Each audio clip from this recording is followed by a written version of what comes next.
Okay, so we were on number 20 on page 655. It told us that uranium-238 absorbed a neutron, became 239, which was unstable, and immediately released a beta particle, an electron, plus, of course, the antineutrino. On the top, then, we need to have 239 up here. And on the bottom, we need to have 93, so that when you add -1 to it, you get 93. And 92, excuse me. And so when you look up 93, it's neptunium. And then it says that that particle goes on to emit another beta particle. So again, it's going to be +0, -1e, +0, 0. The antineutrino on the top must be 239, and this time on the bottom must be 94. And that's your plutonium, which is fissionable. So you can turn uranium-238, which is not fissionable, into plutonium-239, which is. All right, number 21 is fusion. So it wants you to complete the fusion equation. So we have a hydrogen 2 and a hydrogen 2, and it's forming something plus a neutron. Well, the top, it must be a 3. The bottom, it must be a 2. That's helium. B, it's 2 hydrogen 2s again. But this time, it's a proton being given off.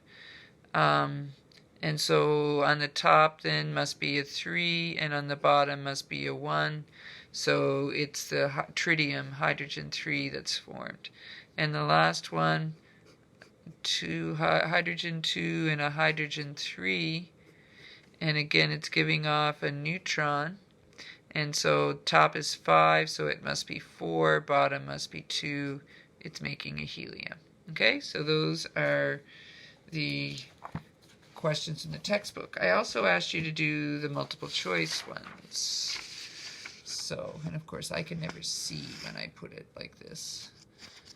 It's too far away from me because I'm blind. So let me just make it bigger. All right. So based, and I think I asked you to do the first, 20 or something, 24. So base your answers to 1 to 2 on this nuclear reaction. What is represented by the He? It's an alpha particle. The equation represents the process of, it should be alpha decay because it's giving off an alpha particle. In which reaction does X represent a beta particle? So you just need to do the math here to see which one's going to give you a 0, -1 on the bottom. So it's certainly not the first one because the bottom would be a 2. I don't think it's the second one. I can't really see, but I don't think it is. I think it has to be this one because that's an 82 and that's an 83. So this would be a -1. So it's choice 4. In the decay series of uranium-238, the change from thorium-234 to uranium-234 involves the emission of, so they're talking about this. So going from thorium-234 to uranium-234, it involves the emission of 2 beta particles. There's a beta particle in each square in the horizontal lines. So, emission of beta particles, choice 4 again. All right, number 5. How many beta particles are given off when one atom of uranium-238 completely disintegrates? So you go back to this chart and you count how many. 1, 2, 3, 4, 5, 6. And you're down to lead. So it should be, the answer should be 6. If only I knew which question. Oh, it's on my paper slipped. 6, choice 1. Next set, 6 to 8 on the following. Iodine is decaying to the emission of a beta particle. Beta particle is a what? It's an electron, choice 2. When iodine decays by beta emission, it becomes what? So it's going to stay 231 on the top. But on the bottom, if only I could see what number iodine is, I think it's a 53.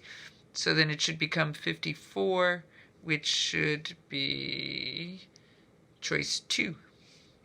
The half-life of iodine-131 is 8 days. After 21 days, how much of a 100-gram sample would remain. So you're going to do M final is equal to M initial over 2 to the n. 21 days is not going to divide in equally, so it's going to be 2.5125, and you're going to raise it to the power of 2, and when you do the math, you should get 12.8 grams left. Your next set of answers is based on 9 through 13. I think this is just a periodic table, or maybe the uranium disintegration series. Which change is the result of the loss of 2 beta particles? So yeah, it is that uranium disintegration series again. 2 beta particles, and okay, so in other words, a horizontal line. So you have to say, okay, you look at the choices, uranium to thorium, no, that's a alpha particle. Thorium to uranium, yeah, we already did that one. Lead to, no, so it's thorium to uranium, it's choice 2. Okay, number 10, which of the following pairs of isotopes is found in the uranium disintegration series? So you really just have to look at these and look at this chart to see what's there. And when you do that, you should see it's the bismuth ones, I believe. Yeah, it's choice C. Which particle is emitted when thorium-234 changes to palladium-234? Has to be a beta particle because it's going from a 92 to a 93. If I can only find my next page now. There it is. All right. When a nucleus emits an alpha particle, the mass number decreases. As a sample of uranium disintegrates, the half-life remains the same. Half-life never changes for a particular sample. Your answers to 14 to 18 are on this graph. It tells us that time t equals 0. The sample, so the initial mass is 4 kilograms. Okay, so number 14 wants to know what mass material remains after 4 minutes. So 4 minutes? Yeah, 4 minutes.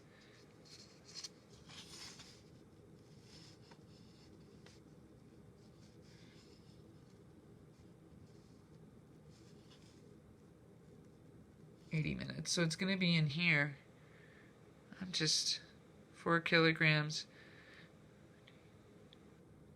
Why would it be choice 1? What did I do? 40 minutes. Oh, it's 40 minutes, and I see 4. That's why I'm confused.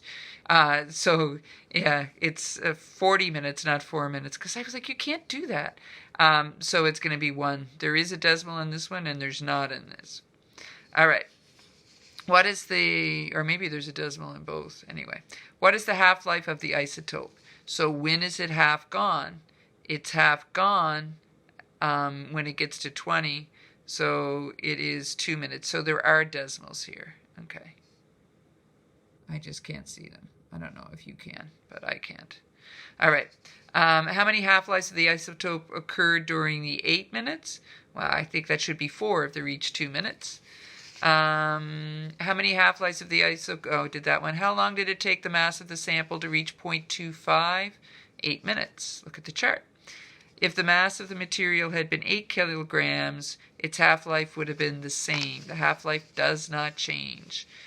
Your answers to 19 to 23 and the following, if I don't finish these, I'll finish them on the next video when we do your homework ones if we run out of time. All right, which nucleus is represented by X? So that's an alpha particle and its energy. So what must be represented by X? What must the numbers be? It must still be 22187. It must be choice 3. The rest mass of a gamma photon is approximately 0. It's a photon. Photon doesn't have mass. If the energy Q is 9.9 times 10 to the 13th, the mass equivalent, so do E equals mc squared and divide by c squared. 3 squared is 9, so it should be 1.1. Choice 3. The sample half-life is 48 minutes, decays to 1/4 of its original, so that's 2 half-lives. So it should be choice 2.